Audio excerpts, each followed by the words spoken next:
قرآن مجید جو ہے نا یہ ایک زندہ کتاب ہے. جس بندے نے قرآن مجید کو جس مقصد کے لیے پڑھانا ہے اس کو وہ چیز حاصل ہوئی ہے. یہ الگ بات ہے کہ ہم قرآن مجید کو وہ رسپیکٹ نہیں دیتے, وہ آنر نہیں دیتے کہ ہماری مشکلات ہیں, پریشانیاں ہیں, تو ہم واقعی کسی دن اسپیسیفکلی قرآن کو کھولیں اور واقعی اس نیت سے پڑھیں کہ میں اپنے مسائل کا حل تلاش کرنا چاہتا ہوں. میری بیماریاں ہوں, بہت سے مسائل ہوں, قرآن مجھے کیوں نہیں حل بتا سکتا. ایک پرسنل کنیکشن اللہ سے کیسے فیل ہو کہ مجھے لگے کہ میں نے یہاں سے بات کی ہے اور اللہ نے مجھے ڈائریکٹلی جواب دیے میری اس سچویشن کے بارے میں. صحابہ کو تو پتہ چل جاتا تھا نا کہ اللہ کے رسول بتاتے ہیں کہ تمہارے بارے میں اللہ نے یہ آیت نازل کی. ہم وہ کیسے فیل کریں؟ آپ قرآن پڑھ کے دیکھیں, قرآن پڑھ کے دیکھیں, قرآن پڑھ کے دیکھیں.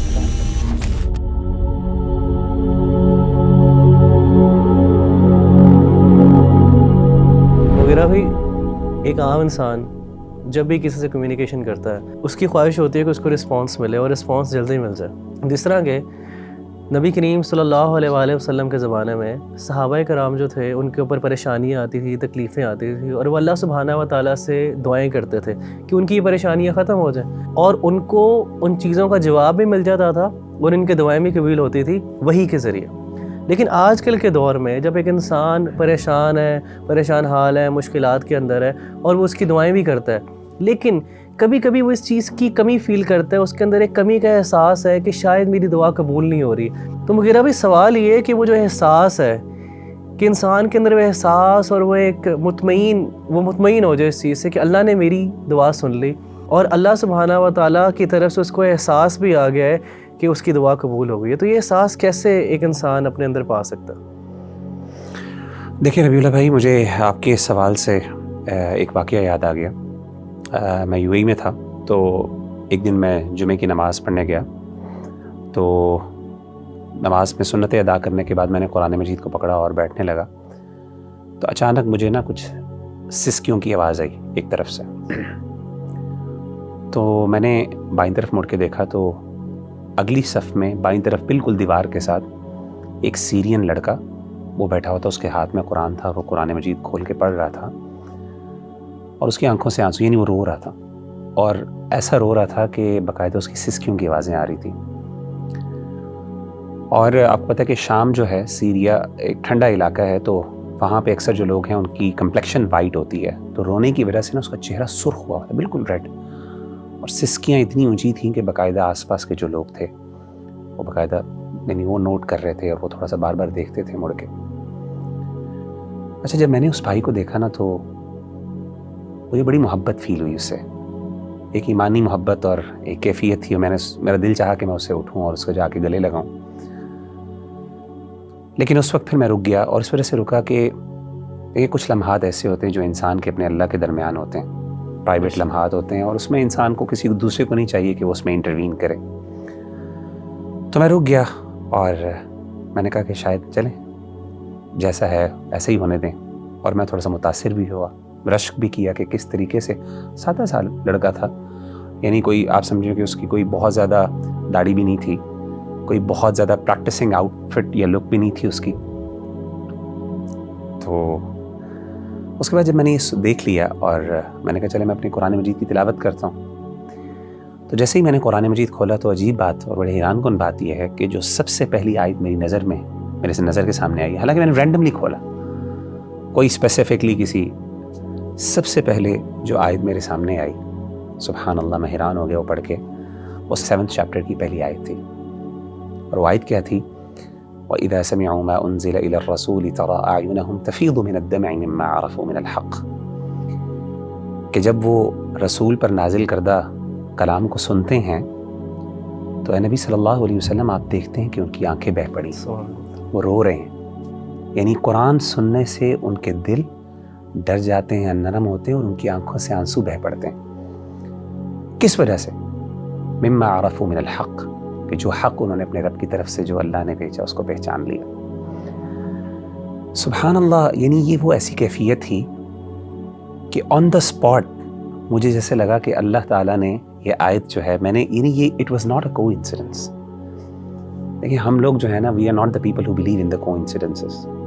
وی بلیو کہ ہر چیز, ہر ایکشن, ہر پریکٹس جو دنیا میں ہو رہی ہے اس کے پیچھے اللہ کی حکمت کار فرمان.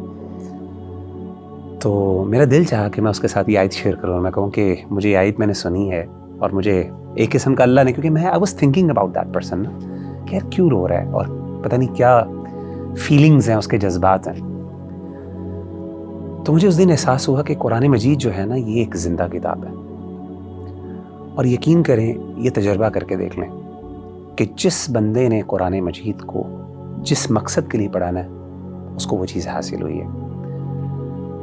یہ الگ بات ہے کہ ہم قرآن مجید کو وہ رسپیکٹ نہیں دیتے، وہ آنر نہیں دیتے کہ ہماری مشکلات ہیں، پریشانیاں، تو ہم واقعی کسی دن اسپیسیفکلی قرآن کو کھولیں اور اس کو پڑھیں، اور واقعی اس نیت سے پڑھیں کہ میں اپنے مسائل کا حل تلاش کرنا چاہتا ہوں. یعنی میرا دل بے قرار ہے، میرا دل جو ہے وہ وحشت ہے، اس میں مجھے اطمینان کی ضرورت ہے. یہ کیسے ہو سکتا ہے میں قرآن پڑھوں اور مجھے یہ آیت نظر نہ آئے الا بذکر اللہ تطمئن القلوب. میری بیماریاں ہوں، بہت سے مسائل ہوں، قرآن مجھے کیوں نہیں حل بتا سکتا؟ زندہ کتاب ہے. اور میں آپ کو بتاؤں کہ جن لوگوں نے یہ تجربات کیے ہیں نا، قرآن سے پرسنل، دیکھیں آپ کا سوال بھی یہی ہے نا کہ جنرل تو دین سے ہمیں جوابات مل جاتے ہیں، لیکن ایک پرسنل کنیکشن اللہ سے کیسے فیل ہو، کنیکشن جو فیل ہو کہ مجھے لگے کہ میں نے یہاں سے بات کی ہے اور اللہ نے مجھے ڈائریکٹلی جواب دیے میری اس سچویشن کے بارے میں. صحابہ کو تو پتہ چل جاتا تھا نا کہ اللہ کے رسول بتاتے ہیں کہ تمہارے بارے میں اللہ نے یہ آیت نازل کی ہے. ہم وہ کیسے فیل کریں؟ آپ قرآن پڑھ کے دیکھیں، قرآن آپ سے بات کرے گا، آپ کو لگے گا کہ میرا رب مجھے جواب دے رہا ہے.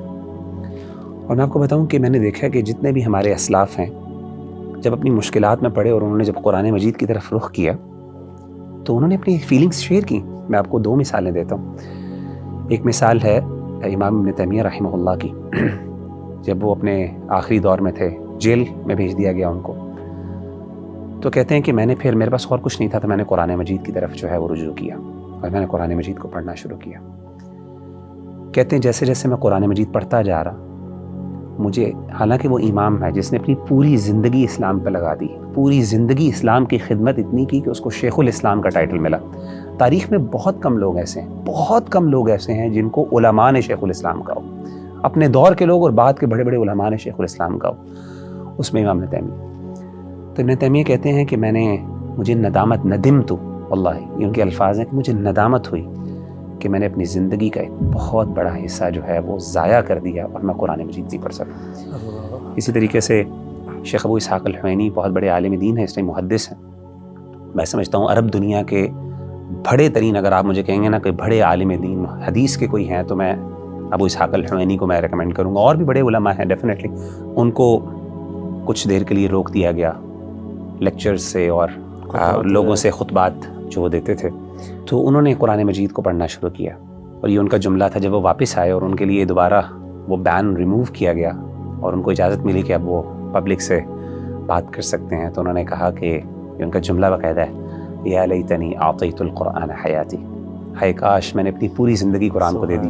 اور کہتے ہیں کہ میں نے اپنی اس جو وقت میں نا قرآن پڑھا اور مجھے احساس ہوا کہ میں نے کتنا بڑا، حالانکہ پوری زندگی حدیث کی خدمت، حدیث کوئی چھوٹی چیز ہے سبحان اللہ، لیکن جو قرآن ہے نا وہ پرسنل کنیکشن بندے کو تب، اور میں بتاؤں یہ کنیکشن بندے کو خاص طور پہ تب فیل ہوتا ہے جب بندہ مشکل میں ہوتا ہے، جب بندے کو ضرورت ہوتی ہے. اس وقت جب قرآن راحت دیتا ہے اور قرآن انسان سے کمیونیکیٹ کرتا ہے تو اس وقت انسان کو پھر یہ جذبہ بیدار ہوتا ہے کہ کاش میں اپنی پوری زندگی قرآن کو دے دیتا.